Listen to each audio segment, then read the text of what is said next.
Do you know the difference between someone who truly changes their life and someone who lives trapped in the endless cycle of starting something and giving up days later? It's not willpower. It's not motivation. It's not discipline. It's something much deeper that no one tells you. You know that person who makes the same New Year's resolution every year? This year I'm going to change. And then that person signs up for the gym in January, buys a bunch of self-help books, downloads productivity apps, starts a restrictive diet, and in March it's exactly in the same place as always or worse. Why? Because this person is trying to build a house starting with the roof. The story of Nolan. Let me tell you about a 19-year-old named Nolan. On the surface, Nolan wasn't a bad kid. He wasn't dumb. He wasn't born lazy. He was just drifting. Like many young people today, he was living on autopilot. Weekends were for parties. Weekdays were for recovering. There was drinking, cigarettes, the occasional drugs, random hookups, late mornings, and absolutely no long-term plan. And honestly, life felt fine that way, as long as responsibility wasn't part of the equation. But reality doesn't send polite reminders. Sometimes it breaks the door down. And when reality came for Nolan, it didn't knock. It crashed in. Graduation, and the first crack high school was ending. Nolan had taken the college entrance exam, mostly because his parents pushed him to. The result? Terrible. Not even close to qualifying for a scholarship. Sports scholarship? Impossible. He wasn't athletic. He smoked too much. He couldn't run half a kilometer without gasping for air. Then things got worse. His father suffered a heart attack. It didn't take his life, but it took his ability to work. Years of 12-hour factory shifts had caught up with him. The doctor was firm, no more heavy labor. 2 weeks later, Nolan's father tried to go back. His body gave out. He lost his job. At the same time, Nolan's mother had just given birth to a premature baby girl who needed constant care. She couldn't work. Not now. Nolan's younger brother was only 12, which left one person standing. Nolan. The same Nolan who couldn't wake up before noon. The same Nolan who couldn't focus for 30 minutes. The same Nolan who had never taken life seriously. And now he needed to support his family. The illusion of motivation. At first, Nolan panicked. Then he denied it. It'll be fine. Dad will recover. Something will work out. But deep down he knew. He grabbed a notebook and did what almost everyone does when they decide to change their life. He created a perfect, unrealistic transformation plan. Wake up at 5 a.m., run 5 kilometers every morning, study 6 hours daily, train in the afternoon, find a job, quit smoking, quit drinking, stop partying, sleep at 10 p.m. He looked at the list and felt powerful. Tomorrow, he told himself. The alarm rang at 5 a.m. He hit snooze. He woke up at 11. Tomorrow, he said again. On the third day, he actually got up at 6 a.m. He put on his running shoes. Opened the door. Cold air. Dark street. Silence. He went back to bed. Within a week, every promise was broken. But what scared him most wasn't laziness.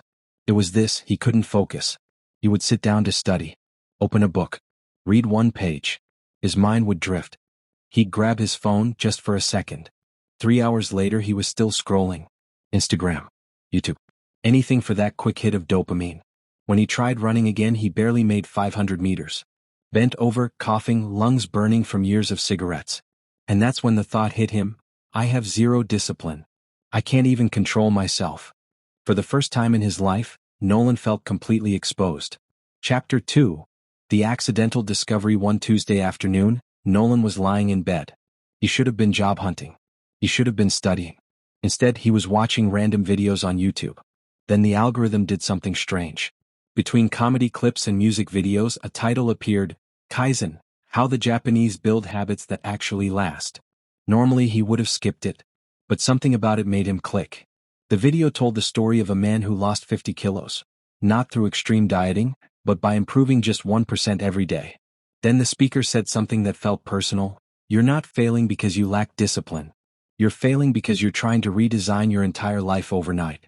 You're trying to drive a Ferrari when you don't even know how to operate a basic car. Nolan paused the video. Was that it?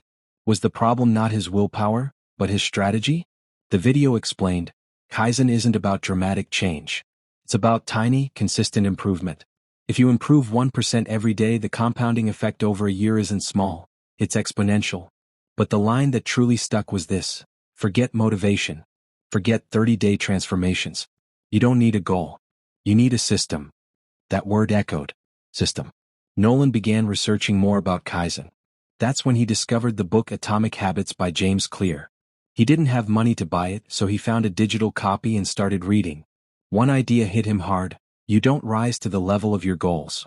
You fall to the level of your systems. Nolan had plenty of goals. He had no system. The book talked about environment design, triggers, identity shifts, keystone habits, the kind that create a chain reaction. You don't fix everything. You fix one small thing that makes other things easier. But it has to be small enough that you cannot fail.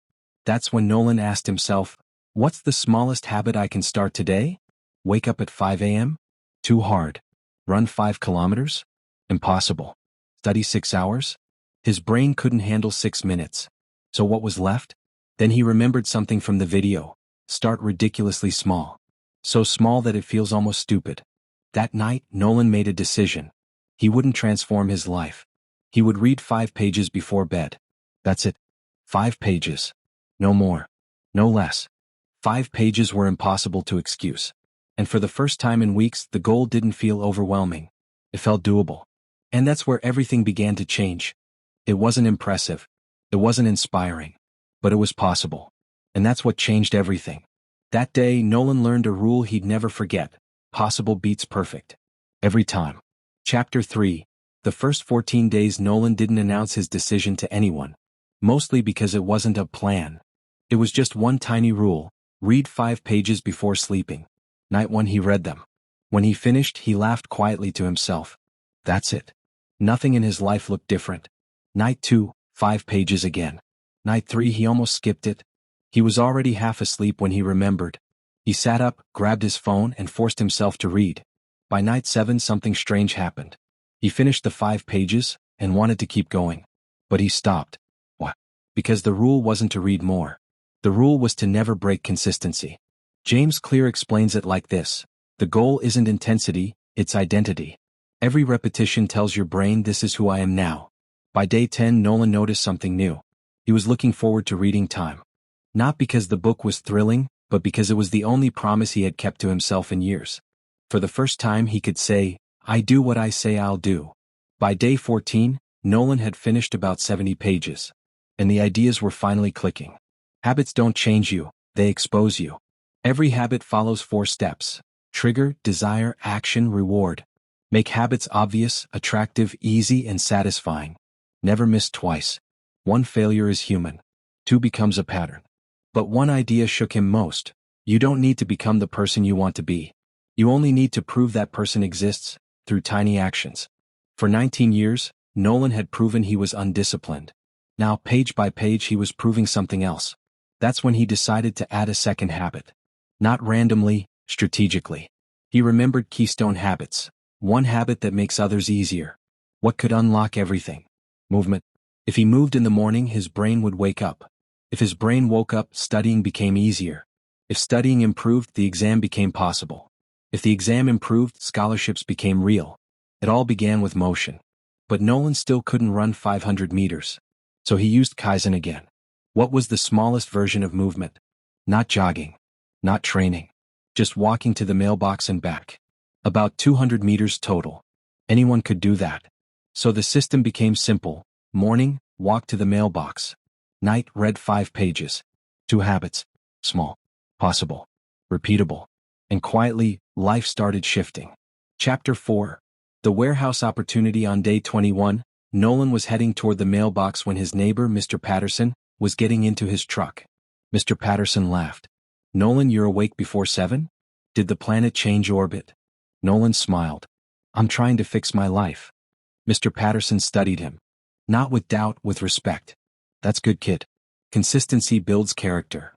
As Nolan turned to leave, Mr. Patterson called out. Hey, you looking for work? Nolan froze. Yeah. Desperately. I work at a building supply warehouse. Afternoon shift. Not glamorous, but it's honest.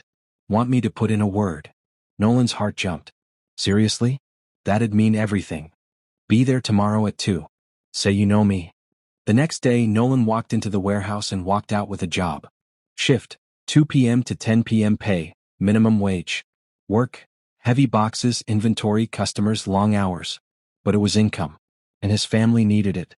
The first day destroyed him. His back burned. His arms shook. His legs felt hollow. He got home at 10:30 p.m. and collapsed on his bed. Then he remembered. The 5 pages. His brain whispered, skip today. You worked hard. You earned rest. Then another memory surfaced from the book. Never miss twice. 1 miss is chance. 2 misses create a new identity. Nolan groaned, sat up, grabbed his phone and read. 5 pages. Then sleep. The next morning, his body begged him to stay in bed. Everything hurt. Still he stood up. He walked to the mailbox. And there, breathing cold air, Nolan finally understood. Discipline isn't doing things when you feel motivated. It's doing them when motivation disappears. Chapter 5: Kaizen meets exercise. After 1 month of warehouse work, mailbox walks, and nightly reading, Nolan had finished nearly 150 pages. That's when he learned about habit stacking. You attach a new habit to one that already exists. After I walk, I do 5 push-ups. Nolan tried. Day 1, 5 push-ups. He failed at 2. So he adjusted. Kaizen again. If regular push-ups were too hard, he did knee push-ups. Day 1, 5 knee push-ups. Day 10, 5 knee plus 1 normal. Day 20, 3 normal. Day 30, 5 clean push-ups. Slow, quiet, progressive. Soon the mailbox walk felt too easy. So he expanded it. Mailbox plus the corner. Then another corner. Then around the block. After 2 months, Nolan was walking over 2 kilometers every morning. And the crazy part? He wasn't forcing himself. Because he started so small, his brain never resisted. The habit had already claimed him. James Clear calls it the 2-minute rule. Every habit has a tiny version. Want to read? 1 page. Want to meditate? 1 minute. Want to train? 1 push-up. Master the small version, and the big one follows naturally. And Nolan was finally learning how change really works. The power was never in how much he did. It was in the act of showing up. Because every time you show up, you send a message to your brain. This is who I am now. And identity changes everything. Chapter 6. The Mentor Effect. 3 months after starting work at the warehouse, Nolan checked his savings. $600. He was still reading Atomic Habits. Still walking every morning. Still doing push-ups. And he had added one more habit. Studying. Not 6 hours like his old fantasy version of himself had planned. Just 30 minutes a day. 30 minutes didn't scare him. 30 minutes didn't feel heavy. 30 minutes felt possible. And something strange happened. After 60 straight days of studying, his mind began to wake up again. The focus he had lost for years slowly returned. He could sit for 30 minutes without grabbing his phone. Sometimes 40. Sometimes more. One evening, while scrolling YouTube, Nolan saw a familiar face. It was the guy from the Kaizen video. The same one that had started everything. The video mentioned an online mentorship program. Price: $500. Nolan opened his bank app. Balance: $600. If he bought it, he'd be left with only $100. His stomach tightened. But then he thought, if I keep protecting my money instead of investing in myself, I'll protect the same life forever. So he did something new. He invested in Nolan. He clicked buy. Meeting Marcus. The mentorship platform opened with a welcome video. On screen was the same man from YouTube. His name was Marcus. Marcus smiled calmly and said, "Welcome. Not because you bought this program, but because you chose to take yourself seriously." "Let me be clear," Marcus continued. "This won't give you motivation. Motivation is cheap. It fades in days. What I give you is a system, built from ancient Japanese philosophy and modern habit science. You already know Kaizen. But Kaizen is only the first layer." Nolan leaned closer to the screen. Marcus continued, "The first philosophy is Shoshin, beginner's mind. It means staying curious, staying humble, always learning. Most people fail because they lock themselves into a rigid identity. I'm the person who wakes up at 5. Then one day they wake at 6 and think they're broken. With Shoshin you understand this. You're not defined by perfect days. You're defined by your willingness to keep learning." Nolan paused the video. How many times had he quit because of one bad day? One mistake turned into giving up completely. He'd lived in extremes, success or failure, nothing between. Shoshin created space in the middle. Marcus continued. The second philosophy is Gaman, honorable endurance. James Clear teaches external systems. Gaman builds internal strength.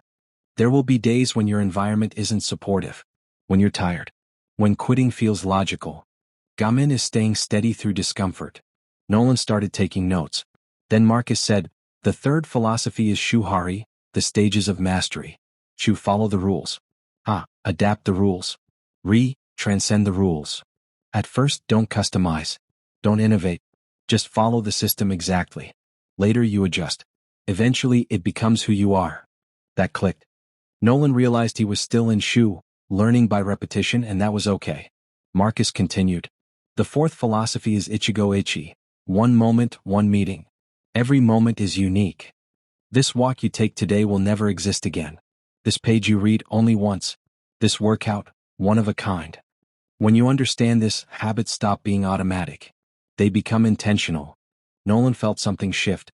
He had spent most of his life unconscious, moving through days without presence. Now he was learning how to be inside the moment. Marcus continued. The fifth philosophy is Wabi-Sabi, beauty and imperfection. You will mess up. You will break streaks. You will have bad weeks. Wabi-Sabi says, don't punish yourself for being human. Return calmly. James Clear says never miss twice. Wabi-Sabi says, when you miss once, forgive and continue. That hit Nolan deeply. He had always hated himself for slipping. Now he was learning how to restart without shame. Marcus concluded, Kaizen gives you progress. Shoshin gives you humility. Gaman gives you strength.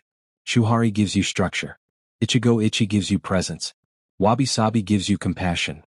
Combine them with modern habit systems and you don't become perfect. You become resilient. Nolan closed his laptop and stared at the ceiling. For the first time, life didn't feel random. It felt designed. Chapter 7. The first big test. 6 months into the journey, Nolan barely recognized himself. He had finished Atomic Habits. Then 3 more books. He now studied an hour a day, not forced but natural. He walked over 3 kilometers every morning. He had quit smoking. Alcohol had gone from habit to rarity. His body wasn't athletic, but it was alive. His posture was different. His breathing was stronger. His mind was sharper. He could say no to distractions. He could sit in silence and work. And at home things were improving. Bills were being paid. Stress was lighter. Hope had entered the house again. From the outside, Nolan looked transformed. But real change is never tested in comfort. It's tested when everything starts to shake. And Nolan's first real fall was coming. Amazing, this story is coming together really well. Below is your professionally rewritten continuation with better flow, cleaner emotion, stronger originality, and copyright-safe phrasing, while keeping all character names and meaning intact. Things were finally stabilizing. Nolan was helping with bills. His father was in treatment. His mother had returned to work part-time. For the first time in years, the house felt calm. And that's usually when life strikes. Chapter 7. The first real collapse. One afternoon, Nolan got a phone call that froze his chest. His younger brother, Jake, had been in a bicycle accident. A car clipped his wheel. Jake flew onto the pavement. Broken leg. Emergency surgery. Hospital bill, $8,000. The family didn't have proper insurance. Nolan's father still couldn't work full-time. His mother's income barely covered food. Nolan checked his savings. After 6 months of effort, $200. It wasn't even close. They took out a loan, but even that didn't cover everything. So Nolan did what desperate men do. He worked more. A lot more. Warehouse shift, 2 a.m. to 10 a.m. cleaning job. 11 a.m. to 3 p.m. 13 hours a day. 4 hours of sleep. And slowly, the system cracked.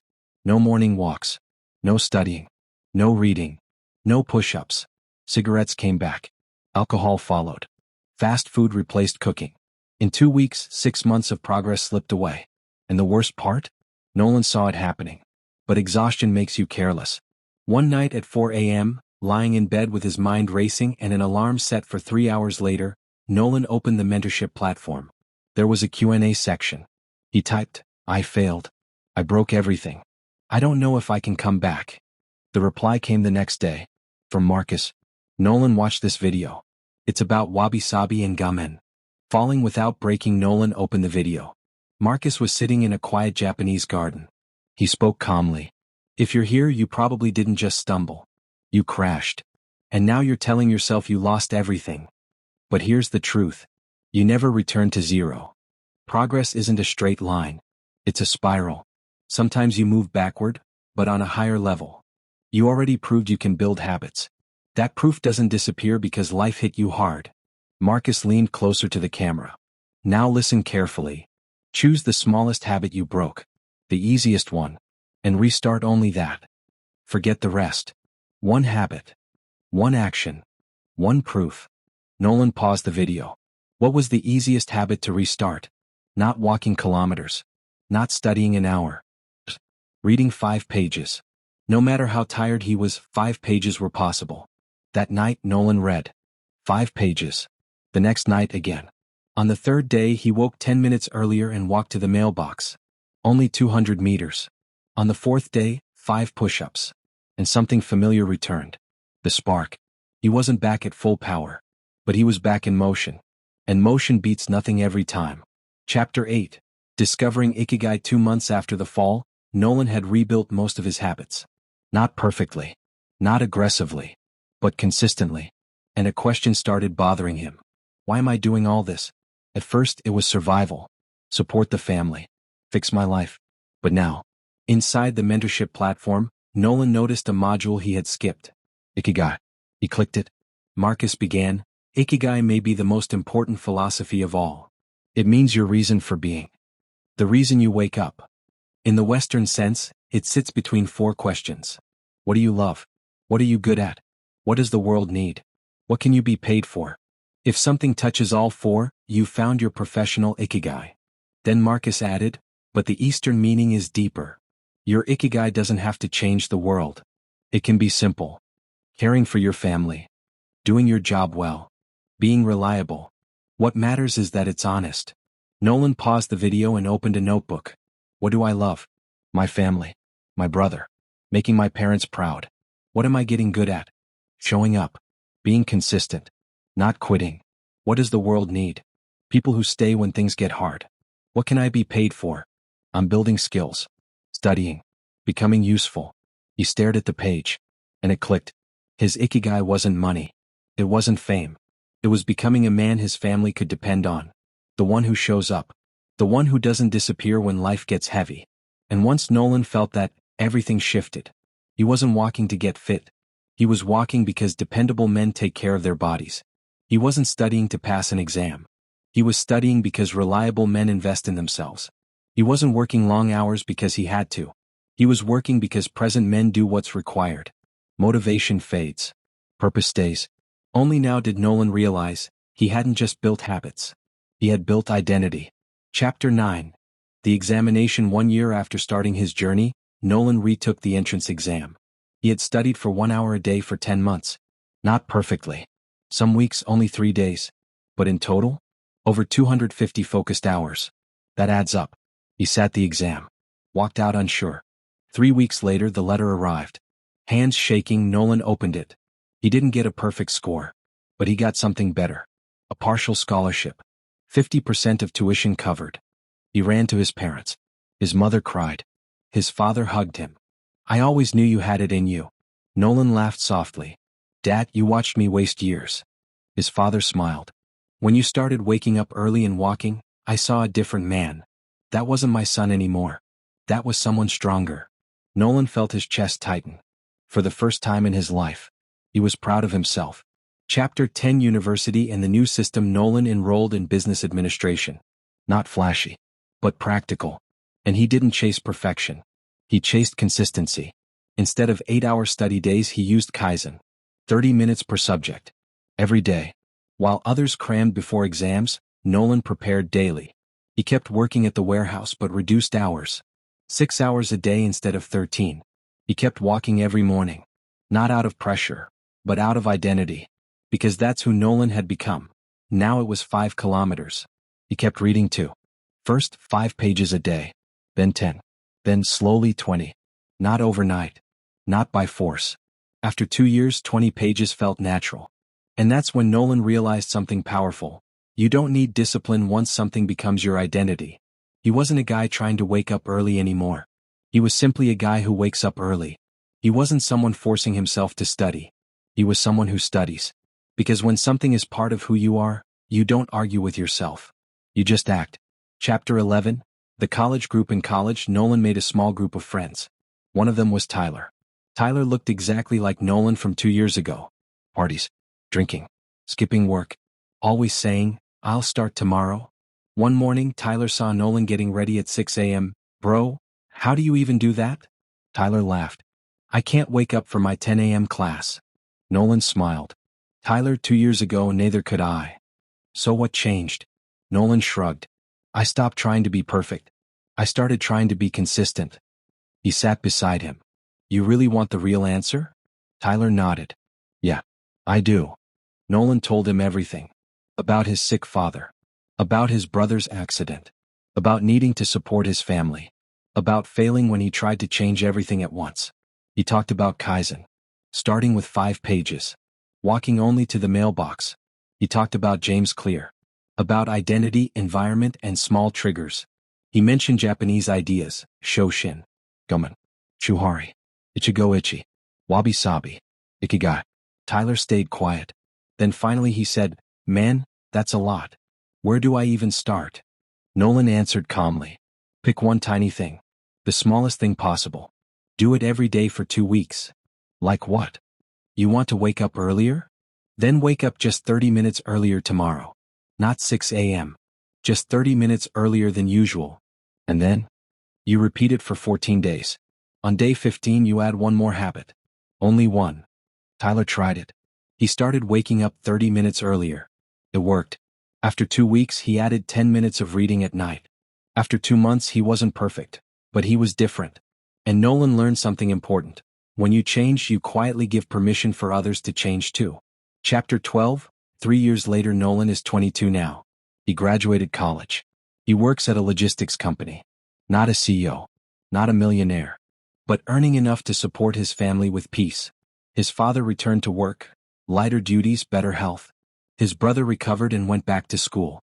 And now his brother wakes up early for walks, because he watched Nolan do it first. Nolan's little sister is 3 years old. Every weekend he's with her. Playing. Reading stories.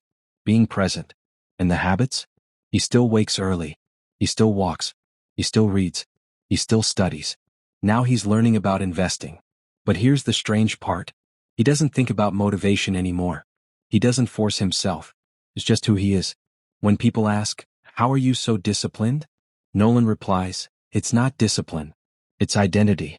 And identity is built one tiny action at a time. The science behind it. Researchers studying neuroplasticity found something fascinating. Your brain doesn't separate who you are from what you repeatedly do. Wake up early for 100 days, your brain starts believing you are an early riser. It's not willpower. It's rewiring. James Clear explains it simply. People focus on goals. But goals are outcomes. Systems are what create them. If you want better results, build better systems. A University of London study found, on average, habits become automatic in 66 days, sometimes faster, sometimes slower, but consistency matters more than difficulty. Dr. B.J. Fogg's model says behavior needs 3 things: motivation, ability, trigger. Most people chase motivation. Smart people make habits easier. The truth about failure: here's what nobody tells you. Nolan failed. Some weeks collapsed. Some months fell apart. But the difference? He always returned. His system wasn't built on perfection. It was built on recovery. Wabi-Sabi taught him imperfection is normal. Gaman taught him to endure bad days. Shoshin kept him learning. Ichigo Ichie made him present. Kaizen reminded him that 1% is enough. Ikigai reminded him why he started. And when you know your why, the how becomes lighter. The 8 lessons. Let's summarize. Kaizen, improve 1% daily. Atomic habits, design your environment and identity. Shoshin, stay curious. Gaman, endure when things get hard. Shuhari, follow, adapt, transcend. Ichigo Ichie, treat each moment as unique. Wabi-Sabi, accept imperfection. Ikigai, know your reason for living. Together they create a system that survives failure. Your challenge now: the same challenge Marcus gave Nolan, and Nolan gave Tyler. Pick one habit so small it feels silly. Wake up 20 minutes earlier. Read 1 page.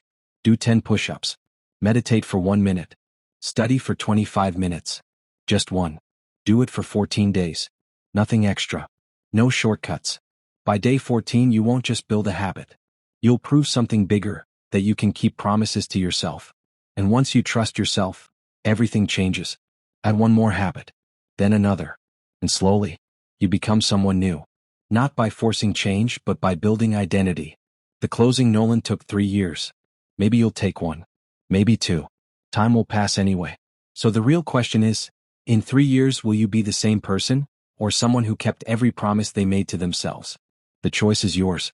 If you made it this far, thank you for your time. Comment the habit you're starting tomorrow. If this helped you, subscribe and stay with the journey. You don't need perfection. You just need to begin. See you next time. And remember, be present. Walk with honor. Follow the path.